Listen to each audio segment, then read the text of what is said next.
Hello, hello, hello, and welcome back to my channel. Thank you for being here, and thank you for watching the last videos. I hope you enjoyed them, and I hope you enjoyed this one as well. Today's video is going to be a continuation of the why I moved to Austin video, like a part two, to kind of close that one up, and then you'll have a full picture of the first 2 weeks of me being in Austin. And yeah, and I think that's going to be a good foundation for the stories to come, kind of just have a point of reference to everything when everything started and how everything kind of came to be in regards to the first, I want to say about a year of me being out here the first time. So yeah, so like I said, where we left off, and if again, if you saw that video or you want to kind of refresh yourself, go and take a look at that video. If not, where it left off was, I believe I had just, gotten here and I was expecting to walk into, money, walk into nothing but money. So I get here and I'm like, all right, we're about to get this back. I'm about to get all this money. I'm about to make all this money. I'm about to be living the life of, my dreams. What I didn't know about the Nordstrom that I came out here to open, that I soon found out, was it was not the first Nordstrom in Austin. It was the second Nordstrom in Austin. It was 2 of 2. There was one down south, as we call it, which is just 30 minutes away from the one up north, the one I was working at. So when I came to know that, I was like, oh, I became a bit disillusioned to the whole situation of me walking into this place that was thirsty, starving, waiting for a new Nordstrom. I never before had Nordstrom in their city, was the case. I'm like, okay, well, that changes a lot. And, shame on me for not doing the research.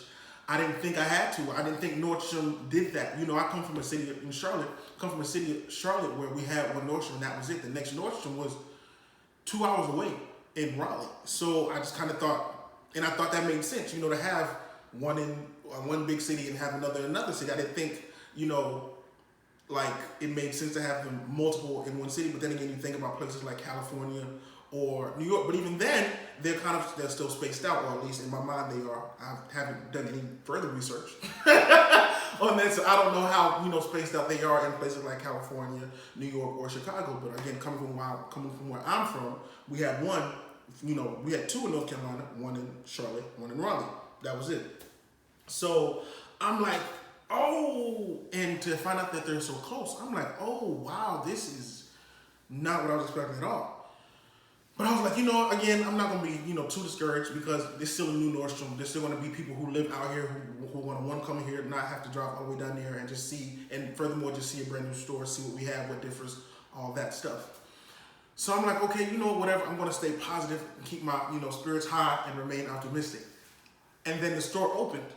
And actually, even before the store opened, we could see outside, and the line was not that long. There was not that much, going on. They didn't put on a big show. There was not a lot to do. No big to do about the whole situation. I'm like, and then they opened the door, and they had us stand kind of like at the door, like in the aisles, like people like on both sides of the doors, and we just stood there. And it was not that long a procession. Not too many people came in, and I was like, oh wow. So at the end of the day, before I got to the store, before I saw, the line, before I knew that there was another Nordstrom only 30 minutes away, I had the idea that I was going to make no less than $8,000 that day. No less than. I was going to sell no less than $8,000 that day. And it was going to be uncapped, in my dreams as well. Mind you, we opened September 30th. That was the last day to pay period. So I was really banking on a big day. I was banking on, $8,000 at least, $10,000, to be the minimum to kind of get me where I need to be to have some bread in my pocket. At the end of my shift, not even the end of the day, but end of my shift, I sold $667. That is what I sold at a brand new Nordstrom, $667. If I wasn't disillusioned before, I was disillusioned then. I was like, oh wow, this might have been a mistake. Again, I held on to hope. I was like, you know what? Let me not write it off too quickly. Let me not write it off too quickly. And I stayed and I toughed it out. I wanted to stay. I was like, I didn't go through all that I went through. I didn't, and it didn't happen when it did in the way that it did, in the 11th hour, as things tend to happen for me, the way that it did, for it to be a bust like this. I was like, I'm out here for a reason. I need something's supposed to happen. So I'm like, all right, I'm just gonna stick it out. No reason. I mean, I did all this driving. I'm here, and I'm gonna make it here. So that was day one, and I was like, all right, well, I need to find a place to stay, because at this point in time now, I'm living, going from hotel to motel, motel to hotel, and that's not a good way to live. It was crazy, because on top of that, I was also driving in my car that I had driven. I had my car for, at that time, it was 2016, I had my car for about 2 years. And that, mind you, was my father's old car, so it's not like it was a brand new car or anything, but it was my dad's car. And when I got it, all I ever did was get the oil changed. And that was very much irregularly. From the point I got my car to the last day I had my car, I never changed the tires, never rotated the tires, never did any type of work outside of getting the oil changed. So before the drive here, the longest road trip I ever took was to Carrollton. I thought I was going to Atlanta. That's another story in and of itself. To Carrollton, Georgia. And that was maybe 4.5 hours. And yeah, so, I went from maybe driving 5 hours to doing triple that without never once getting my tires rotated, getting a tune-up, getting new tires, without anything, without any real type of preparation. So that said, my car sounded awful. It sounded awful. My brake pads were raw. It was this real super ugly guttural sound. And it was so embarrassing because, it would have been embarrassing in general just to drive from, my house to the store. But what made it even worse was the fact that I'm driving to this luxury store. I'm driving to this nice, shopping center. I'm driving to get to my job. I had to drive past Neiman Marcus. I had to drive past Gucci. I had to drive past Tiffany. And I had to drive past all these all these nice restaurants with outdoor patios.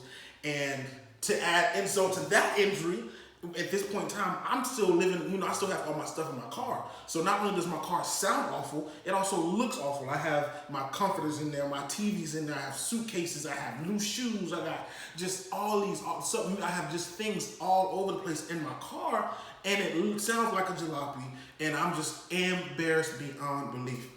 So I didn't do anything. I would drive to work, unfortunately would drive to work, and then I would drive to whatever hotel or motel I booked. And that's what it was. And when you're going through things, they feel longer. They sometimes feel longer. Time moves a bit more slowly. It feels like it's dragging on. And in that moment, it felt like I was just going from hotel to motel, just living rough, just living hard. My parents would come home, my friends would come home. I'm like, no, I'm staying. Wow. But I was so stuck in my resolve. I was like, I'm here, I'm going to figure it out, just super stubborn, I guess, if you will. And that's the way it was, since I didn't make any money from that, last check or first check, I'm going to call it. My parents were bankrolling me, I had friends sending me money. It was, and I have to shout out to my support system, because I would not have made it. Those first, that initial, time here, I wouldn't have made it. I would have been homeless for real, sleeping in my car for real, really, low down bad, as they say. I would have been down bad. And so, I have to shout out to my parents, my mom, my dad, my brothers, all my friends. It was just, they really got me through it. The first, I want to say about 2 weeks. And that's really all it was. And that's the crazy thing about it. It was really only 2 weeks that I was, going through this, nomadic lifestyle, if you will. I was, but in the moment, in that time, it felt like a month. It felt like forever. It felt like it wasn't going to end. I was just like, when is this going to not be my life? So, and, again, my father, shout out to him. He was super, super worried about me, super, just on edge, just really not okay with how I was living, going from place to place, so on and so forth. And so he, you know, hopped on Facebook. He was like, anybody know anybody in Austin, Texas? And somehow, some way it worked. And he got in contact with some girl who put me in contact with some man who, you know, was renting out rooms in his house. And I was like, oh my God. And it was a beautiful house. It was, you know, I call it a mansion. It has 6 bedrooms, 5 bathrooms, an office, a movie theater, big backyard. I call it a mansion. I don't know if y'all call a house with a 6 bedroom, all that. Y'all call a house with all that. A mansion, in my mind, that's a mansion. Or a McMansion, I don't know. But it was a very, very nice house. So I get there, he was super laid back, chill dude, Yoruba guy. Bobby, we'll call him Bobby. And we'll get into why we're calling him Bobby later. So he was cool. He was like, yeah, okay, you know, he did a background check or whatever. I was like, sure, you know, I've never gone through anything like that. I was, you know, clean, you know, whatever, nothing, no, my credit was fine, and he did that. So he was like, okay, yeah, you can move in at the top of November. I was like, okay, cool. But mind you, it was already like the 15th or 16th October, so I was gonna have to wait another 2 weeks. I was gonna have to go from hotel to motel another 2 weeks. And I told my parents, oh, I'm moving on the 1st. They was like, why not just move in now? I was like, you know, let me ask him. I asked him, he said, sure. He said, just pay me the prorated rent, you'll be good to go. I was like, bet. And so that's what I did. So, you know, those 2 weeks that felt like, you know, 8 weeks, you know, were thankfully over. And I was living in this beautiful house with a man I thought was cool. He had 3 other tenants. I was the youngest by far. There was like a 20-year age gap between myself and like the next person. But I wasn't there for them. I didn't bother them. They didn't bother me. It was, you know, pretty, you know, with, you know, a few minor run-ins, but it was fine. Until it wasn't. It was fine until it wasn't, as in most situations. And, you know, that's why I'll leave it off there.